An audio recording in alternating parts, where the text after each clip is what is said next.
यानी इस लॉ के according if two element combine, अगर दो एलिमेंट है वो आपस में क्या हो रहे हैं, कंबाइन हो रहे हैं, जुड़ रहे हैं, टू फॉर्म्स, और फॉर्मेशन कर रहे हैं किसका, टू और मोर कंपाउंड्स का। किसका फॉर्मेशन कर रहे हैं, टू एलिमेंट्स हैं वो कंबाइन हो रहे हैं, और कंबाइन होकर के क्या बना रहे हैं, दो या दो से ज्यादा कंपाउंड बना रहे हैं। Then different amount of one element, अब इसमें से जो डिफरेंट अमाउंट में होगा ना कोई एक कंपाउंड्स या एक एलिमेंट्स विच कंबाइन, वो कंबाइन होता है किसके साथ में, with a fixed amount of the other element, यानी जो दूसरा एलिमेंट है उसका जो अमाउंट होगा वो कैसा होगा, फिक्स्ड रहेगा, पहले वाले का कैसा रहेगा, डिफरेंट रहेगा, ठीक है। और जो दूसरे वाला जुड़ रहा है ना, जो डिफरेंट अमाउंट में जुड़ रहा है, of the other element are always simple और इन मल्टीपल रेशियो, वो हमेशा ही क्या होता है, सिंपल मल्टीपल रेशियो में होगा। समझिए यहाँ पर ध्यान से क्या कह रहा है, मान लीजिए हमारे पास क्या है, यहाँ पर टू एलिमेंट है, मान लीजिए मेरे पास कार्बन है और दूसरा एलिमेंट क्या है, oxygen.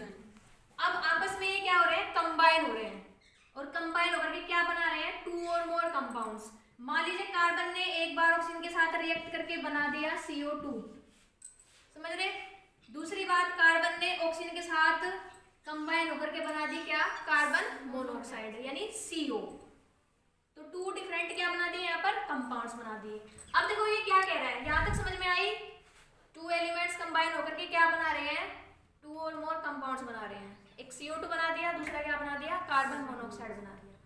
Then different amount of one element, अब इनमें से जो दो एलिमेंट बने हैं ना, इनमें से एक कैसा होगा, डिफरेंट अमाउंट में होगा। देखो कैसे, यहाँ कार्बन, इसका मास नंबर कितना होता है, 12, सभी को पता है।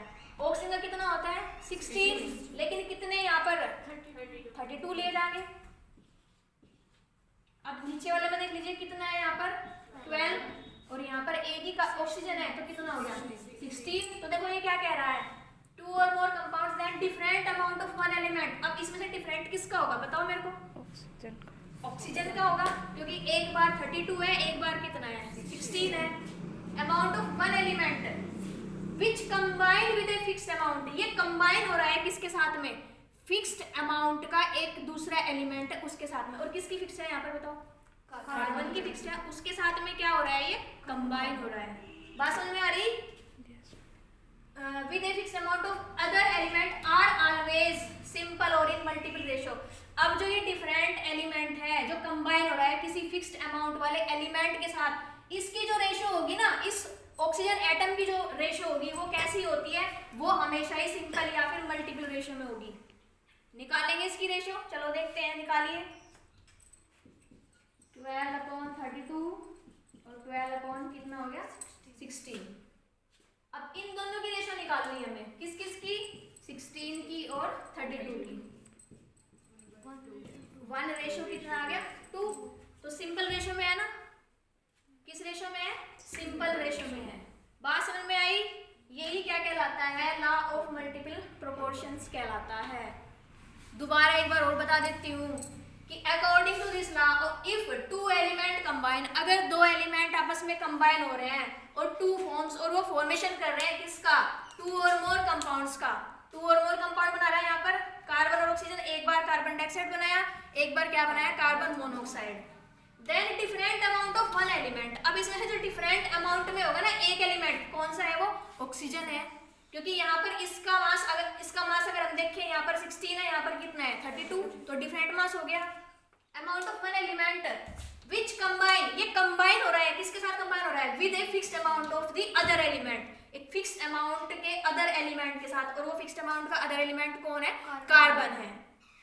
The other element are always simple or in multiple ratio। अब जो डिफरेंट अमाउंट का एलिमेंट होगा ना, तो अगर उनकी रेशियो की बात करें तो वो किस रेशियो में आएंगे, हमेशा ही सिंपल रेशियो में आएंगे। बात समझ में आई, यही क्या कहलाता है, लॉ ऑफ मल्टीपल प्रोपोर्शन कहलाता है। एक एग्जांपल और समझ लीजिए, मान लीजिए हमारे पास है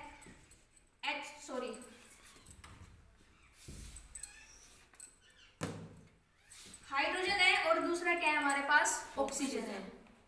ये आपस में कंबाइन हो रहे हैं, हाइड्रोजन ऑक्सीजन के साथ कंबाइन हो रहा है, ठीक है। एक बार तो ये कंबाइन होकर दे रहा है H2O, समझ रहे हो। एक बार ये कंबाइन होकर दे रहा है H2O2। बात समझ में आ रही? एक बार तो ये कंबाइन होकर क्या दे रहा है H2O, एक बार कंबाइन होकर के क्या दे रहा है H2O2। To different element combine होकर के दे रहे हैं टू और मोर कंपाउंड। यहाँ टू और मोर कंपाउंड देंगे, जरूरी नहीं कि दो ही दे, तीन भी दे सकते हैं, ठीक है। तो अब देखो, अब इसमें से जो एक एलिमेंट होगा ना उसका मास कैसा रहेगा? डिफर रहेगा। देखो डिफर है या नहीं है? हाइड्रोजन में कितना होता है बताओ, कितना होता है? 1। तो कितने हैं यहाँ पर? 2। तो कितना आ गया यहाँ पर? 2 आ गया। ऑक्सीजन का कितना होता है? 16। तो कितना आ गया यहाँ पर? 16 आ गया। अब दूसरे वाले में देखो, यहाँ पर भी कितना है इसका? 2, और यहाँ पर कितना हो गया? 32। अब देखो एक एलिमेंट का तो कैसा है? डिफरेंट है। वो कंबाइन हो रहा है किसके साथ में? फिक्स्ड अमाउंट वाले एलिमेंट के साथ में। फिक्स्ड अमाउंट किसका है यहाँ पर? हाइड्रोजन का है। तो अब जो ये डिफरेंट अमाउंट वाला एलिमेंट है वो आपस में कैसा होगा? सिंपल और मल्टीपल रेशियो में होगा। तो देखो इसकी रेशियो निकाल लीजिए। 16/32 कितना आ गया? 1:2। 1:2। बात समझ में आई? 1:2 आ गया। तो सिंपल रेशियो में होता है। क्या बात समझ में आई? Yes ma'am. यानी जो डिफरेंट मास वाला एलिमेंट होगा, अगर हम उसकी बात करें तो वो हमेशा ही किस में होता है? सिंपल और मल्टीपल रेशियो में होता है। आया समझ में? एक एग्जांपल और बता दूं और अच्छी तरह समझ में आ जाएगा। हमारे पास अब नाइट्रोजन है और ऑक्सीजन है, सॉरी सल्फर का ले लेते हैं, सल्फर और ऑक्सीजन ले लेते हैं। एक हमारे पास सल्फर है, दूसरा क्या है हमारे पास? ऑक्सीजन। और ये क्या हो रहा है? कंबाइन होकर के क्या दे रहा है? टू और मोर कंपाउंड। जैसे मान लीजिए एक बार तो इसने दे दिया SO, एक बार दे दिया इसने SO2, एक बार दे दिया इसने SO3। टू और मोर कंपाउंड्स बना दिए, ठीक है। तो इसमें से जो एक एलिमेंट रहेगा उसका जो मास होगा वो कैसा होगा? डिफर होगा। और एक का कैसा होगा? फिक्स्ड। चलो निकाल के देखिए। सल्फर का कितना होता है? 32। तो कितना है यहाँ पर इसका? 32। रेशो ऑक्सीजन का कितना होता है? 16। अब इसमें फिर से देखो कितना है? 32। अब इसका यहाँ पर कितना हो गया? 32। अब इसका फिर से यहाँ 32। रेशो इसका कितना हो गया? 48 हो गया। अब इसमें जो डिफरेंट अमाउंट का जो एलिमेंट है वो कंबाइन हो रहा है किसके साथ में? एक फिक्स्ड अमाउंट ऑफ एलिमेंट के साथ में। जो फिक्स्ड अमाउंट है किसका है? सल्फर का है। तो जो डिफरेंट अमाउंट का एलिमेंट होगा ना तो उसकी जो रेशियो होगी ना खुद की, जो डिफरेंट एलिमेंट उसने बनाए हैं अलग अलग, उसकी जो रेशियो होगी वो कैसी होगी? सिंपल मल्टीपल रेशियो में होगा वो, ठीक है। तो देखो है या नहीं है? देख लीजिए यहाँ पर 1 डबल करोगे तो कितना आएगा? 1:2:3। बात समझ में आई? तो इसी को हम क्या कहते हैं? लॉ ऑफ मल्टीपल प्रोपोर्शन कहते हैं। किन किन बच्चों को समझ में आ गया, किन को नहीं आया? सभी को आ गया? Yes ma'am. पीछे हाथ नहीं खड़ा करा गुड़िया ने। आ गया? इधर? Yes ma'am. आज वो गुड़िया नहीं आई क्या? खुशी। 2 बच्चे कम है आज। चलो कोई नहीं। इसमें कोई प्रॉब्लम? No ma'am. अच्छी तरह से आ गया होगा सभी को? Yes ma'am. चलो ठीक है, उतार लेना ये एग्जाम्पल, उतार लेना एग्जाम्पल भी उतार लेना इसमें, ये जो मैंने करवाए हैं आपको। बंद कर दो बेटे।